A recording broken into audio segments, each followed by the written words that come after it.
Halo sob, apa kabarnya? Kita akan belajar kali ini masih tentang vektor. Kita akan masuk contoh tentang penjumlahan vektor. Nah, bagaimana kita menjumlahkan vektor dengan cara analisis dan cara geometris.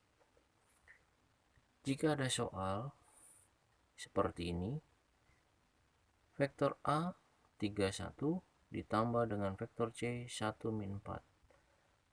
Berapakah hasilnya jika dijumlahkan secara analisis, dan bagaimanakah hasilnya jika menggunakan metode geometris? Nah, kita akan mulai dengan metode analisis terlebih dahulu. Untuk metode analisis, saya kira ini cukup mudah. Kita hanya tinggal menjumlahkan vektor-vektor yang seletak. Jadi 3 ditambahkan dengan 1, hasilnya adalah 4. Kemudian 1 ditambahkan dengan min 4, hasilnya adalah min 3. Jadi vektor akhir dari A ditambah C itu akan terletak pada 4 min 3. Ingat, ini tidak boleh dijumlahkan karena beda komponennya. Untuk metode analisis saya pikir cukup mudah. Kita bisa beralih ke metode geometris. Nah, untuk pengerjaan soal yang sama dengan metode geometris, kita bisa mulai dengan membuat dulu koordinat kartesiusnya. Ini sebagai bantuan untuk menggambar vektornya. Untuk skalanya bisa disesuaikan dengan kebutuhan, tidak perlu terlalu panjang. Kita sesuaikan saja dengan kebutuhan angka-angkanya. Nah, yang pertama kita menggambarkan dulu dari vektor A 31 dan vektor C 1 min 4. Nah, untuk vektor A 31 berarti dia 3 satuan arah sumbu X dan 1 satuan arah sumbu Y. Y-nya di sini Y positif ya sob ya. Jadi posisi titiknya ada di sini. Nah, kemudian dari titik pangkal 0 kita tarik garis lurus ke titik pertemuan antara 3 dengan 1. Nah, ini adalah vektor dari A. Boleh kita namakan A. Kemudian kita akan menggambar vektor dari C 1 min 4. Cara langkahnya sama, 1 satuan arah sumbu X dan min 4 berarti kita arahnya ke bawah, 4 satuan arah bawah. Kita akan dapat posisi titiknya ada di sebelah sini. Nah, kemudian kita membuat vektornya, kita tarik dari titik pangkal 0 ke titik yang tadi. Ini adalah vektor dari C. Nah, kalau ini sudah kita dapatkan, kita bisa memulai penjumlahannya.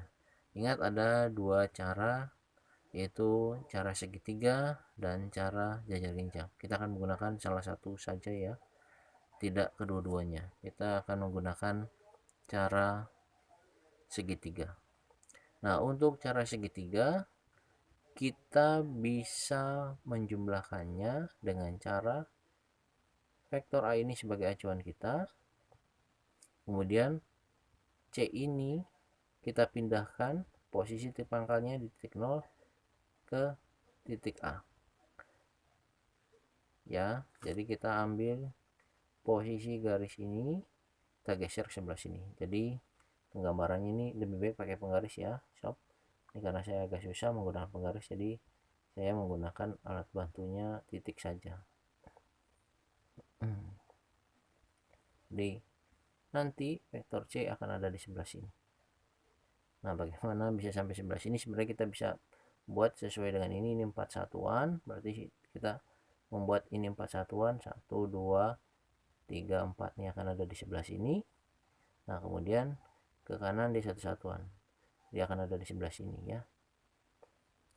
Jadi buat garisnya seperti itu, atau bisa juga menggunakan penggaris ini karena saya agak susah pegang penggaris.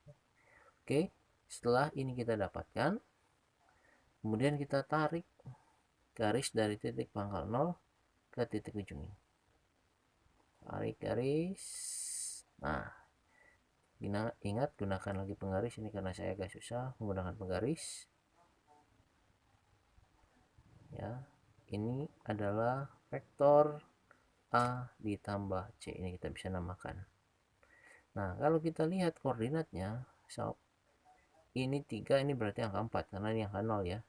1, 2, 3, ini pasti 4. Nah, kemudian karena ini angka min 4, ini angka 0, ini pasti angka min 1, min 2, min 3, ini min 3 di sini. Nah, kalau kita lihat koordinat akhir yang kita dapatkan di sini, ingat koordinat itu mulai dari nilai x-nya dulu. X-nya 4 dan y-nya min 3. Jadi posisi titik dari vektor A ditambah C, ingat ya, ini titiknya itu ada di 4 min 3, sedangkan vektornya ini. Nah, kalau kita perhatikan nilai ini dan nilai ini sama.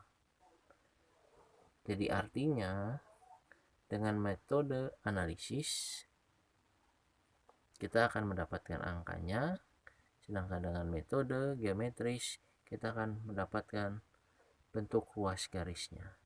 Hasil akhirnya kita akan mendapat nilai yang sama. Jadi ini mempertegas saja bahwa nilai dengan metode analisis maupun geometris hasilnya sama. Demikian sob, semoga bisa dipahami. Salam.